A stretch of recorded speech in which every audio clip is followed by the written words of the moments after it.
Saudara, sudah 3 kali Presiden Prabowo meninjau lokasi bencana di Sumatera. Presiden telah memerintahkan jajarannya untuk all out untuk mengatasi bencana ini. Seberapa besar pengaruh kedatangan ke lokasi bencana dan proses percepatan pemulihan di lokasi bencana Sumatera? Apa pesan yang ingin disampaikan Presiden lewat kedatangannya ke lokasi bencana di Sumatera? Kita akan membahasnya bersama anggota Komisi 2 DPR fraksi Partai Golkar, Ahmad Doli Kurnia, dan juga peneliti Posdem Universitas Andalas, Ferry Amsari. Selamat sore Bapak-Bapak, semoga sehat-sehat selalu. Selamat sore, Ya, Nen. kita ke Alhamdulillah. Bang Doli. Bang Doli, untuk saat ini sudah 3 pekan, kemudian Presiden juga telah 3 kali mengunjungi Aceh, 3 kali mengunjungi Sumatera Utara, dan saat ini di Sumatera Barat. Porsi saat ini adalah percepatan dan pemulihan selain memberikan bantuan langsung pada warga. Seperti apa Anda melihat bahwa situasi saat ini percepatan dilakukan oleh pemerintah?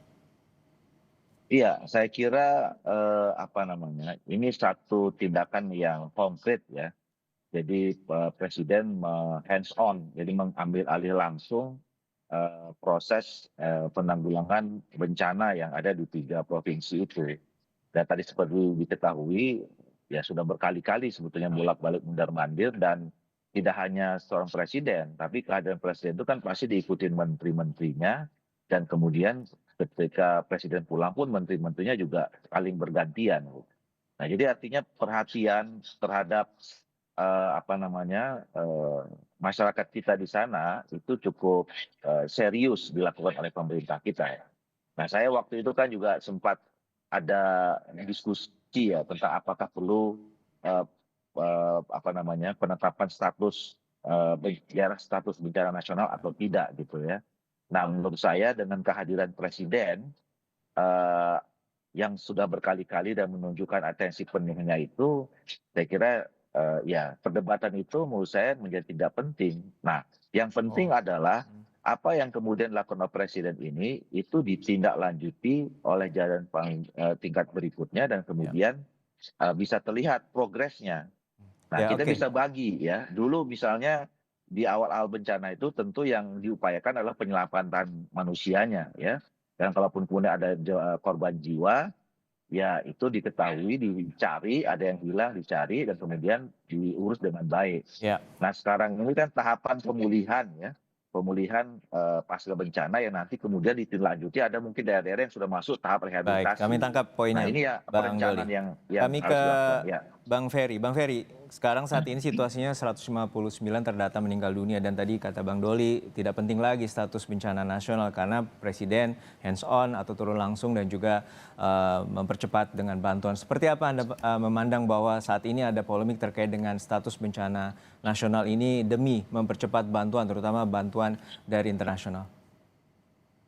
Ya, pertama kalau berdasarkan undang-undang bencana ya status itu kan punya indikator dan kita ketahui bahwa indikatornya itu sudah terpenuhi untuk dinyatakan sebagai bencana nasional, misalnya jumlah korban gitu ya, dampak dan lain-lain yang bagi saya penting untuk bisa mengetahui sejauh mana tindak lanjut dalam proses penanganan ini.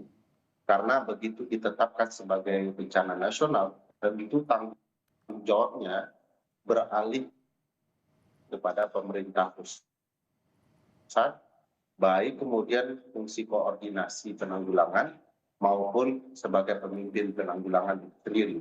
Dan kita ketahui lah beban anggaran ini tentu akan kembali kepada pusat yang menurut saya di sana letak permasalahannya ya karena kebutuhan anggaran yang sangat minim, Ya, keberadaan anggaran yang sangat minim, sementara kebutuhan anggaran sangat besar. ya. Kedua, kedatangan presiden itu kan menyembuhkan luka psikologi di tempat yang dikunjungi presiden, tetapi tidak akan pernah secara utuh menyembuhkan luka itu, apalagi yang tidak didatangi. Nah, saya tidak melihat ya peran presiden yang sangat strategis terkait penanggulangan ini.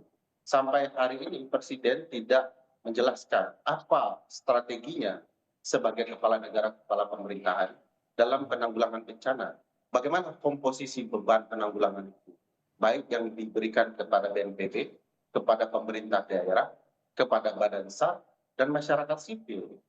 Presiden sama sekali tidak mampu menjelaskan ke publik angka-angka yang relevan Misalnya, dia tidak pernah menjelaskan dari jumlah rumah yang rusak parah, kira-kira negara akan melakukan peran apa? Dari banyaknya jalan yang putus, negara akan melakukan apa? Oke. Kira-kira dari jumlah orang-orang yang kemudian terkena dampak mentalitasnya, apa peran negara untuk melakukan healing? Presiden kan tidak mungkin hanya sekedar makan di tempat pengungsian, karena Oke, itu juga kami tangkap. bukan jatah presiden harusnya itu. Tetapi Baik. bagaimana presiden memastikan agar makanan dan kebutuhan logistik orang-orang yang berada di daerah-daerah belum Iya, baik. tersentuh betul-betul sudah mampu diberikan oleh negara.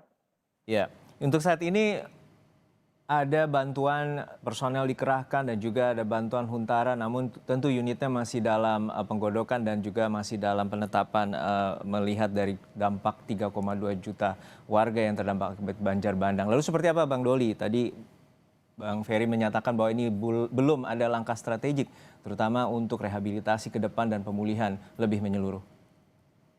Iya, saya tadi mengkoreksi sedikit ya. Saya belum mengatakan apakah kita berhenti atau tidak Hmm, menetapkan status bencana nasional atau tidak. Tapi hmm, setidaknya hari ini ya oke. sambil misalnya orang menunggu, katakanlah begitu ya, kita menunggu apakah memang masih perlu untuk ditetapkan status bencana. Setidaknya pemerintah, khususnya presiden, itu sudah mengambil langkah-langkah yang menurut saya langkah-langkah taktis ya. Nah, dan saya yakin ya, ketika seorang presiden datang di sana, ada gubernur, ada bupati, gitu ya, ada stakeholder yang lain, ya, masyarakat didengarkan langsung. Ya, saya berkeyakinan sekali sebetulnya pasti akan sudah ada pembicaraan-pembicaraan yang lebih konkret bicara tentang bagaimana mengatasi Oke, atau langkah-langkah berikutnya seperti apa. menarik kalau tadi Nah, Anda bilang bahwa walaupun bantuan asing itu tetap diperlukan juga, maksud Anda? Atau dengan ya, status itu nah, bantuan diperlukan? Nah, kan begini, sekarang kan kalau status bantuan asing itu, saya juga begini ya, saya berupaya memahami ya apa yang atau yang menjadi latar belakang pemerintah khususnya presiden ya.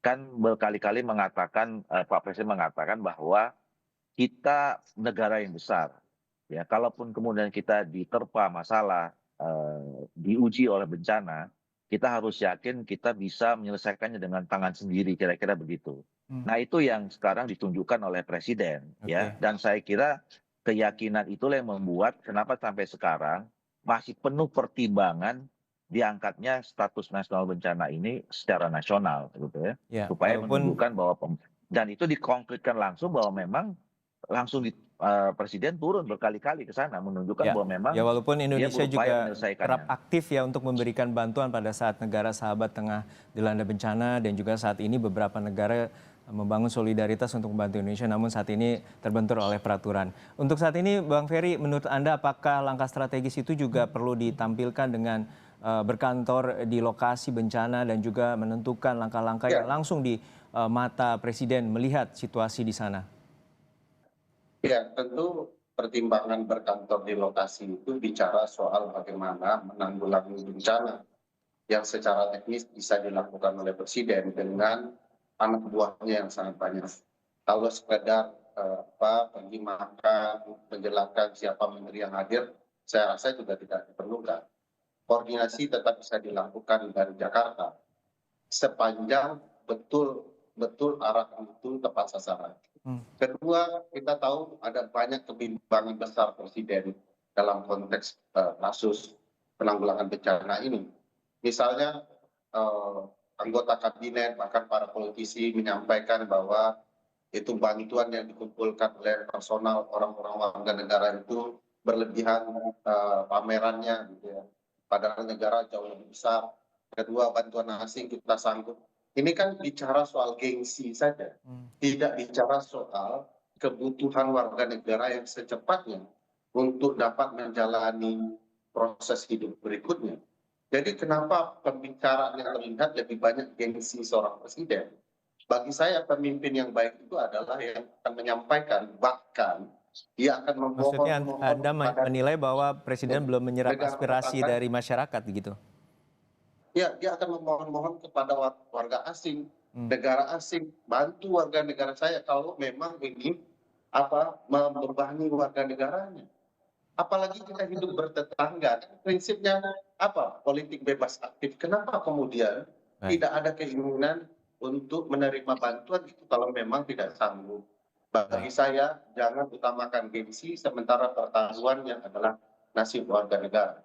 Baik, kita nantikan bagaimana komitmen pemerintah untuk mempercepat memberikan bantuan terutama yang terdampak dan juga yang terisolasi hingga saat ini untuk mendapatkan bantuan makanan, medis dan juga obat-obatan. Terima kasih sekali lagi Bang Ferry Amsari, peneliti Posda Universitas Andalas dan juga Bang Ahmad Doli Kurnia, anggota Komisi 2 DPR fraksi Partai Golkar.